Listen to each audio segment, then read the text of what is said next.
If you haven't already done so, please print out this handout before proceeding. So this is part 2 of this lesson. We're talking about double displacement reactions.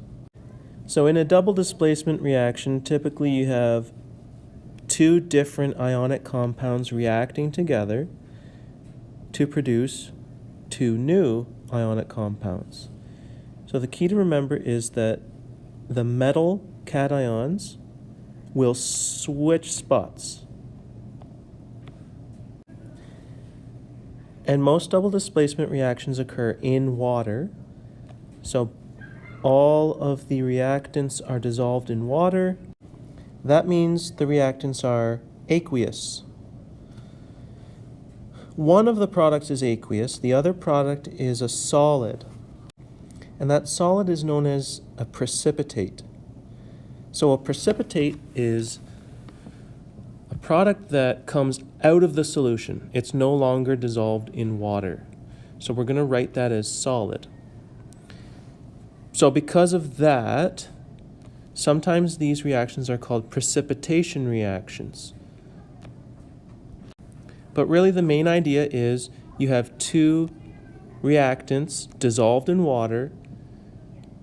One of the products is solid, the other one is still dissolved in water. But just because you dissolve compounds in water, it doesn't mean that you're going to have a reaction take place.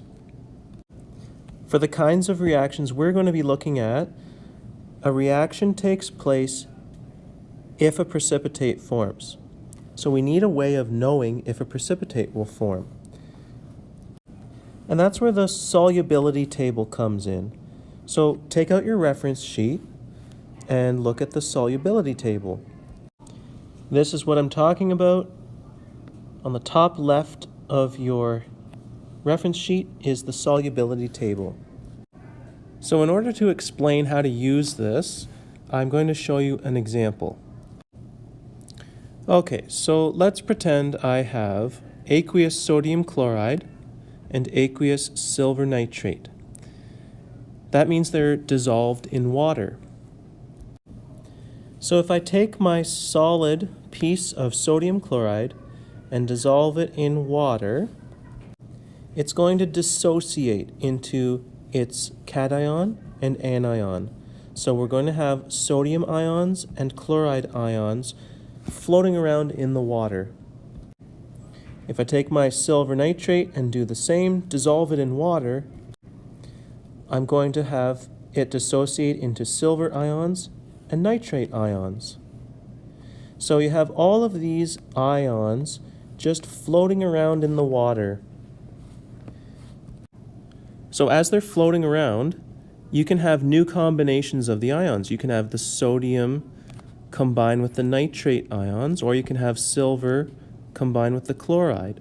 So the two products in this reaction could be sodium nitrate or silver chloride.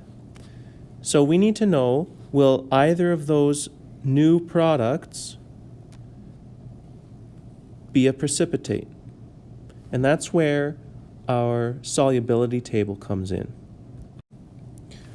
Our possible products are sodium nitrate and silver chloride. So to use the solubility table, we need to first look up our anions. So for sodium nitrate, here's nitrate right here. Then we look up the cations. Well, there's only one option here. It says most cations are soluble. That means dissolved in water. So we would say sodium nitrate is soluble in water. That means it's aqueous. Our other product was silver chloride, so we look up our anion, which is chloride, and here it is right here. Our cation is silver. Well, there's silver. It has low solubility. That means it will not dissolve in water. It's a precipitate. So silver chloride has low solubility. That is our precipitate. So we said sodium nitrate was soluble. That means it's still dissolved in water, but silver chloride had low solubility. That means that's our solid. So down here, we can write our balanced chemical equation. We've got sodium chloride plus silver nitrate forming sodium nitrate and silver chloride.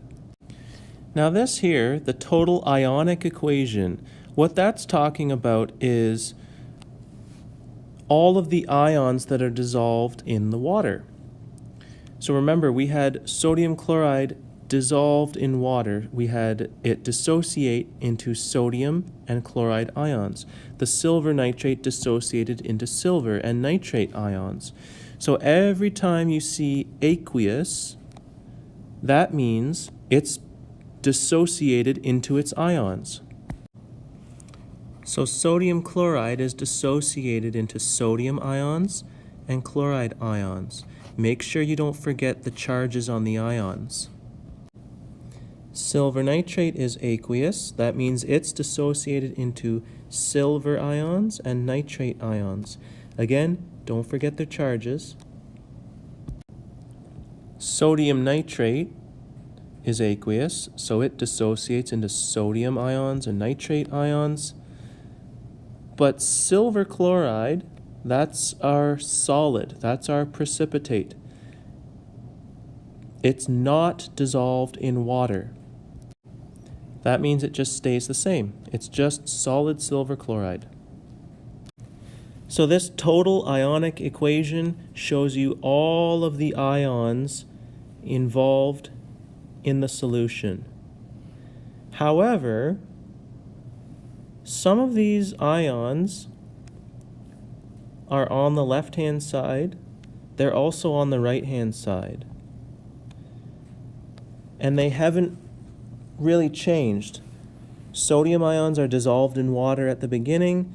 There's still sodium ions dissolved in water at the end. So these are what we call spectator ions. If you think of a spectator, it's someone just watching the game. They're not actually playing the game. So it's the same with these ions. Sodium is a spectator ion because it's not involved in the actual reaction producing the solid. So I've put a box around all of our spectator ions. Sodium ions and nitrate ions, they're not involved in the actual reaction. So if we remove the spectator ions, we get what's called the net ionic equation. So this is the equation showing all of the ions that are actually involved in producing our solid precipitate. So in this case, we remove the sodium and nitrate ions. We're left with chloride ions reacting with silver ions to produce silver chloride, our solid precipitate. You can move on to the practice questions on the back of this handout.